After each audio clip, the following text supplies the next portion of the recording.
Hello and welcome to this week's online lecture over the 60s. Again, this is going to be a multi-part lecture series. So today I'm going to be uploading part 1 and 2 of the 60s, and then on Wednesday I will upload parts 3 or 4. So make sure that you all watch those videos because all this stuff is very important and will be on the final. So it's important that you watch these videos and yeah. So first off, I have a couple of announcements. Spring break is technically the 4th through the 10th.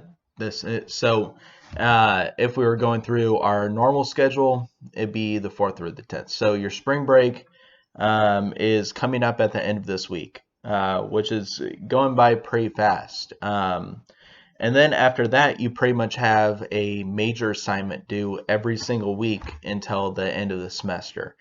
I don't mean to scare you with that information. I just want to let you guys know what's coming up. So first, when you come back from spring break, your SLO essay, right, that big essay that's pretty much worth 20% of your grade, is due on April 12th at midnight, right? So if you please look at the syllabus for those guidelines. Also, all these due dates are on the syllabus posted on Blackboard, and I'm going to continue to make frequent announcements on Blackboard for this. Also, so after your SLO essay that's due on the 12th, the following week you have your oral history interview paper that's due on April 19th.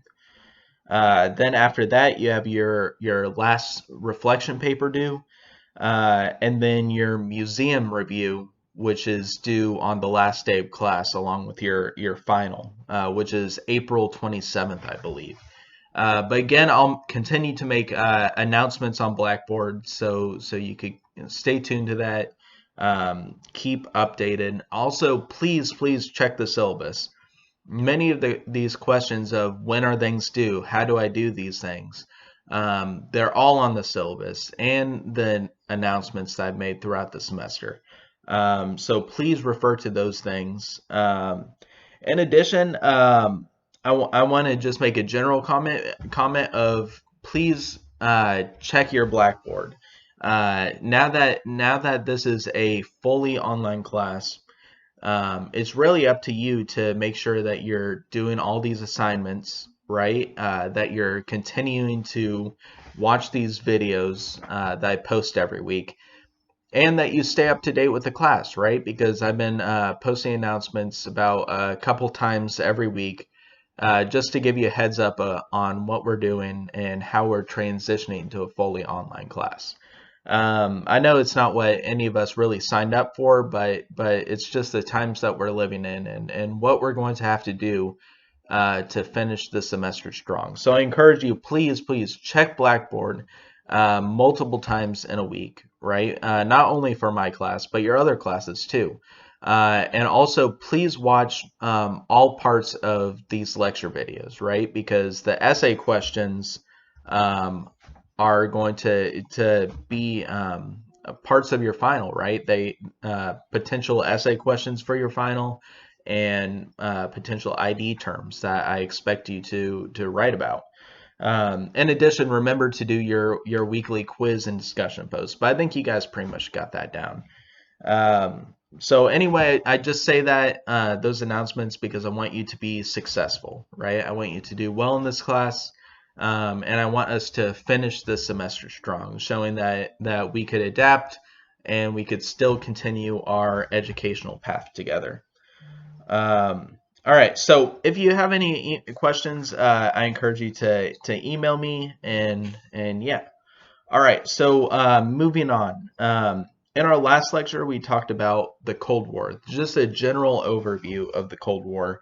What happened from start to finish? Why did it happen?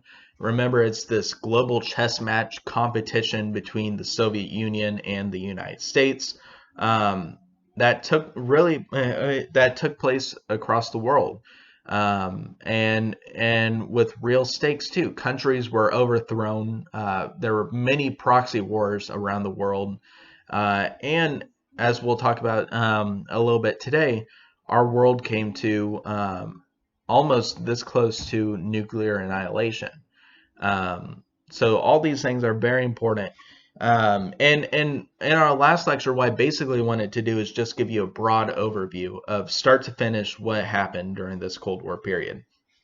And for the really the next few lectures that we're going to be doing, we're going to break up what's happening in the 20th century decade by decade, right? So this week we're going into the 60s, right? So the 60s was a decade of struggle and disillusionment, rocked by social, cultural, and political upheaval. The 60s are remembered really because so much change happened and so much did not, right? This is the time of the hippies, right? The hippies. Vietnam War just started at this time. The civil rights movement is going to get passed.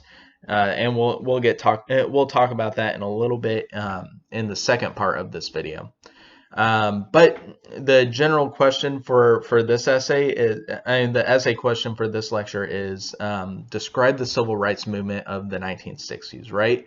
So describe basically what it's about, right? What the key events in this movement, the tactics used by people trying to get civil rights, right? The key leaders of the movement, sort of those things, right? And that's, again, is another potential essay topic for our final. All right, so we're going to begin this lecture. Again, we're going to, I will post these PowerPoints online to Blackboard so you could refer to them. All right, so we're going to begin this lecture with the election of 1960, right? Because this is really what kicks off this new decade. So in the 1960 election, there were two candidates running for president. There was the Republican candidate, Richard Nixon, and he was going up against the younger candidate, John F. Kennedy, who was a Democrat at this time. He was an Irish Catholic Democrat, and he was one of the youngest presidents of all time to eventually get elected, right? I think he was like 36 when he was elected. So youngest president in U.S. history to be elected. All right, so ultimately, this election was huge because it had the first televised debate which took place during this election, right? We're so used to our presidential debates being televised, right? So we can listen and also view their reactions. The first time that this happened was really the 1960 election. So Richard Nixon and Kennedy, they debated head to head with each other as the nation watched. But even though before the race, Nixon was sort of like pulling ahead in the polls, after the debate, during the debate, Nixon really he didn't do that well. He had a bad job like sweating and stuff. Really didn't get his point across, and that really turned off a lot of Americans to him. So eventually, when election day came, the race was so close. It was the closest vote in American history, and JFK only won by like 1% of the vote. So JFK got 34,227 and 96 votes, when Nixon got 34,107 votes. So only like 100,000 people off of each other, which in terms of a whole nation, that shows like how divided the nation was at that time. But eventually, JFK ended up winning this election, and but even though JFK won this election, he became president of the United States. It was sort of an uphill battle for him. because even though he gained the presidency, the issue was the House and the Senate at that time, the people who draft and make these laws, um, they were Republican, right? So Kennedy really didn't have that much pull with the senators and stuff, and really needed to regain their trust throughout his presidency. So it was sort of an uphill battle politically for Kennedy to get the things done that he wanted to. Um, so, like I said, the 60s was also a time when the Cold War was getting even more tense between the Soviet Union and the United States. And this was happening when on January 8th, 1959, the communist leader Fidel Castro um, overthrew the Cuban government, overthrew the corrupt president in Cuba, um, uh, Batista. That's his name. I'm sorry. I'm probably butchering how to say it, but the original Cuban leader at this time was this corrupt guy who was backed by the United States. He was essentially an elected dictator. Um, he was Batista, but this guy Fidel Castro, he overthrew the Cuban government in 1959 and became the next leader of Cuba. Now, the United States, they did not like Castro at all. Castro originally went over to the United States asking for help to try to overthrow Cuba and stuff, but the United States is like, we sort of like that Batista guy though. So he ended up, we ended up not siding with him. So Castro took over the government, and since the United States wouldn't help them, and the United States refused to sort of provide support to Cuba in general after this revolution, Castro decided to go to the only other world power who was willing to help him, the Soviet Union. So Castro proclaimed that he was a communist. Now, if he was more like a communist dictator instead of a true communist, right? So he controlled Cuba with an iron fist. So uh, in 1960, the Fidel Castro went over to the Soviet Union. They became friends. There's pictures of like Khrushchev, the leader of the Soviet Union, and Fidel Castro like in a hot tub together, right? They're just like buddy buddy. The United States does not like that. They want Batista to sort of come back into power in Cuba. So what does the United States do? Well, it does what it has done for the past 100 years at this point, which is try to overthrow a sovereign government. So what the CIA did was they told like the head administration of Kennedy's cabinet and the military leaders. The CIA basically said that, hey, in Cuba, there's tons of people who, if given the chance, would be willing to revolt against Fidel Castro. And Kennedy just took the office of presidency, and he needed this win to sort of win over the Congress and get the things done on the home front that he needed to. So he was like, sure, okay, we'll go along with the CIA's plan. So the CIA was to give weapons and stuff to Cuban exiles who left Cuba during the revolution to go to like Florida or wherever. The CIA gave those people weapons and stuff, sent them on a boat back to Cuba, and said, hey, stir up trouble, create a revolt, and try to overthrow Fidel Castro. But the issue with this was Fidel Castro, he just sent his military off to the beach wherever these Cuban exiles landed. And this invasion was called the Bay of Pigs invasion. And this took place on October 19th. Um, so, so the Bay of Pigs invasion just failed miserably, right? All these Cubans were either imprisoned for trying to start a revolt, or they were executed. And then back at home, Kennedy just got the office of presidency, this Bay of Pigs invasion failed miserably.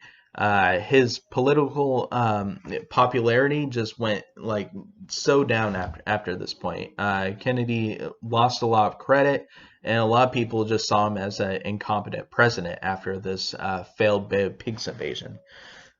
So after the Bay of Pigs failed, right? Fidel Castro, obviously he wasn't on good terms with the United States at this point. He became closer friends with the Soviet Union, and sort of like what we talked about in our last class, this leads us to our next point, which is the Cuban Missile Crisis, right?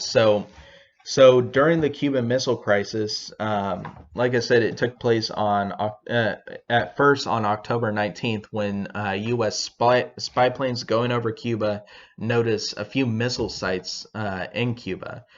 Now this was a huge deal because Cuba is only like 80 miles off the coast of Florida, right? So very close to us. And if a nuclear missile was in Cuba, it would mean that they could be in strike of any major U.S. city if a nuclear strike ever did happen.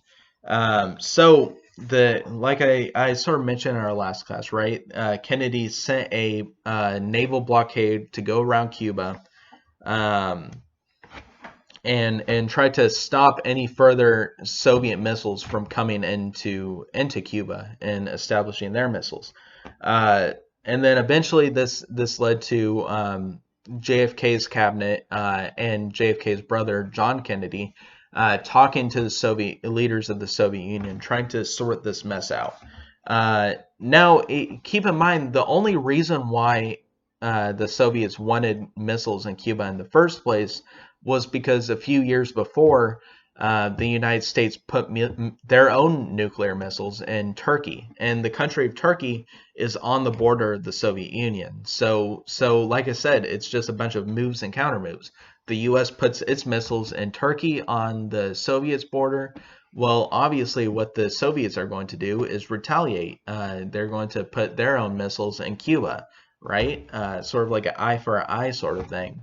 But the downside of this is it leads to mutually assured destruction, what we talked about in this last class. If a nuclear war was to ever happen, that means that both sides would just be completely annihilated.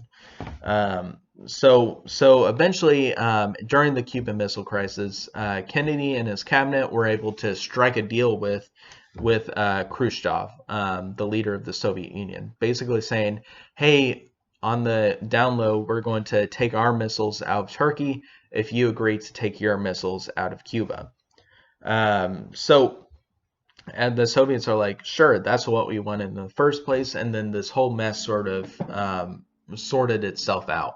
Now, if both sides decide not to communicate with each other, not to strike a deal, then the threat of a nuclear war at that moment would have became very possible. So be thankful that we eventually sorted this out.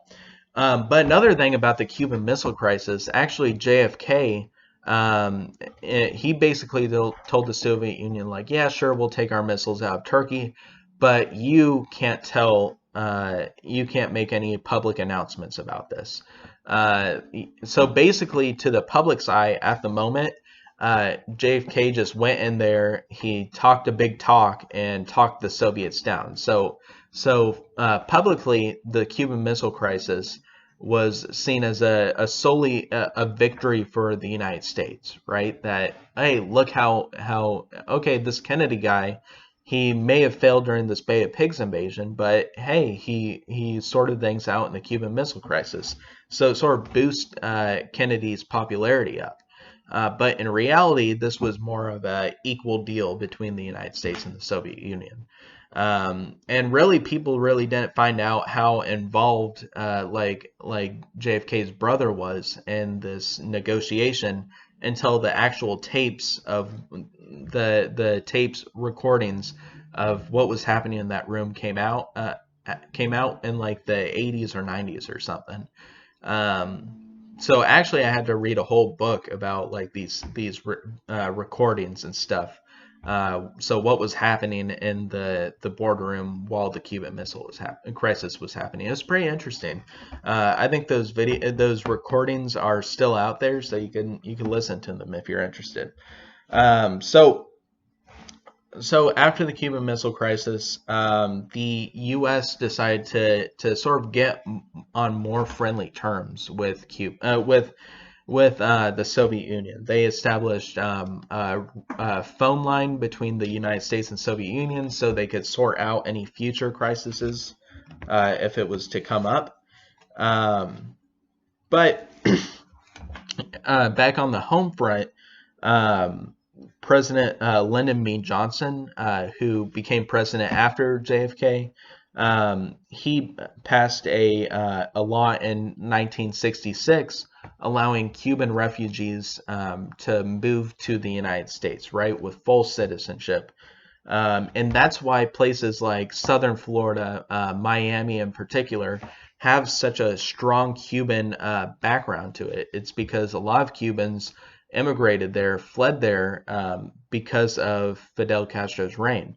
Also, as a result of this, there was a trade embargo placed on Cuba as well, so we couldn't get things like Cuban rum or Cuban cigars. That's why Cuban cigars were illegal for the past like several decades. And actually, I think the embargo was finally lifted just a few years ago. I think you can buy Cuban cigars now, but this trade embargo lasted about like 40 to 50 years, which is just insane. But this all gets tied in with the Cold War and this relationship between Fidel Castro and the United States as well. So in our that concludes part one of this lecture over what's happening in the 60s. So JFK's election, Big Bang, failed Bay of Pigs invasion, and the Cuban Missile Crisis. Those are some pretty big things that are happening in this early 60s period.